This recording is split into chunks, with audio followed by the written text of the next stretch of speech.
Hi everyone, Nick Egger with the City of Hastings here. Happy spring and welcome back to the newly restored Levy Park. From east to west, we've created a number of great attractions down here and built up some very formidable features that I know everyone is going to be able to enjoy for many years to come. We're going to take you through everything now that it's been complete and the finishing touches are put on. Of course, the prime feature down here, the centerpiece, has always been the pavilion building, which you can see right behind me here. That was created to host a variety of different sorts of performances, and those types of things will be taking place as soon as the end of May. In fact, we're putting together a great city grand reopening event for May 26th from 4 to 8 p.m. here. There will be music and a variety of other things that people can enjoy when they come down here, so don't miss out on that.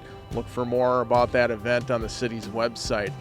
We've just installed the sound system for that pavilion and tested that out, gone through some training for our staff to be able to operate it, and everything is running just fine right now and it sounds great. I can testify to that, so very exciting. We've got some irrigation that's decided to turn on right in the middle of our bit here, and so that was put in to help keep the grass green in this area, keep the plants well watered, and it's functioning just fine. Off to my right, we've got the wonderful Hastings sign, and I think it's fair to say that hundreds of photos have already been taken, maybe thousands. I don't really have a true count yet, but using that with the bridge in the background and the wonderful Mississippi River here. And on the ground, we've got an imprint of the river corridor through the Twin Cities metro area. Folks can take a look at that, see how the river passes through Minneapolis, St. Paul, Hastings, of course, on its way through the state. Off on the river edge there, we've got the Veterans Memorial that we built about 2 years ago, late 2014, finished it up in 2015.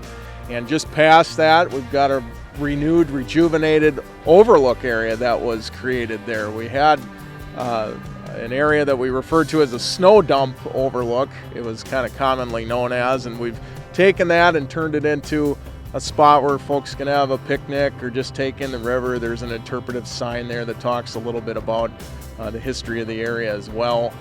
Some brand new concrete surface, and just a place to enjoy the scenery here.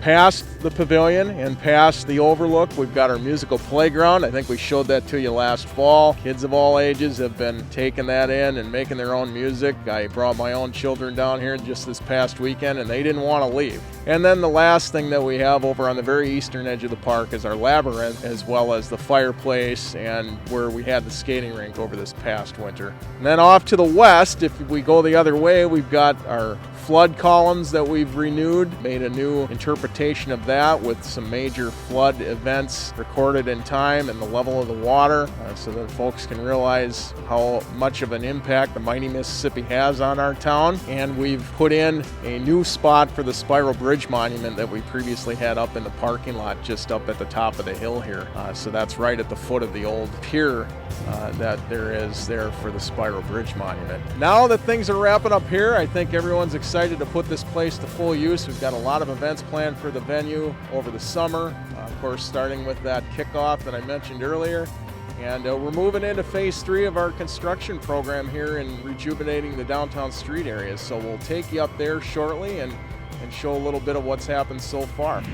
All right, well, I welcome you to the intersection of Sibley Street and East 2nd Street in our downtown area. We're now in the phase 3 part of Riverfront Renaissance, where they began work in late April, and what they're focusing on here is they're going to remake the intersection. We've got pedestrian bump outs that we're installing at each of the corners that will tighten up pedestrian crossing distance on each of the 4 quadrants of the intersection, but balancing that with the ability for vehicles to turn the corners and so forth. Some of the things that go along with that are storm sewer improvements. With the bump outs coming into play, we've got to move some of the drains, And we also are taking the opportunity to improve some of the storm sewer pipes that we have beneath the surface so that drainage can still be accommodated long term here. So that's what they're digging the hole for and setting pipes in the ground for behind me. There's a lot of bedrock in the area, so some of that work is pretty slow going, but it'll take several weeks to make out with this entire intersection improvement. The other thing that folks will see as we continue to go through this first segment of phase 3, I should say, is we're renewing the sidewalk concrete in the area. We're redoing the red stamped concrete as part of this project. We'll also be adding trees in several places along each block, and we're rehabilitating the light poles and putting new energy efficient LED fixtures on top. So a variety of things happening here, but all meant to spice up the landscape, the streetscape down here, make it a more inviting spot for pedestrian activity and shopping and frequenting the businesses, of course. But we're doing all of this and without losing parking long term. The permanent parking will remain as it is right now, so that's a positive that we want to take out of this. And speaking of parking, folks that come down here should know that we're leaving as many of the stalls available as we possibly can and still being able to conduct the work. So they'll see that we'll stage the work in a way that no more than one side of any particular block is obstructed at any time. But just follow the arrow signs. We have plenty of those leading you to the parking options, and you'll notice that on-street parking stalls are also available when we're down here. So continue to come to downtown Hastings. Please do business with the local businesses here and enjoy the riverfront while you're at it. Thank you.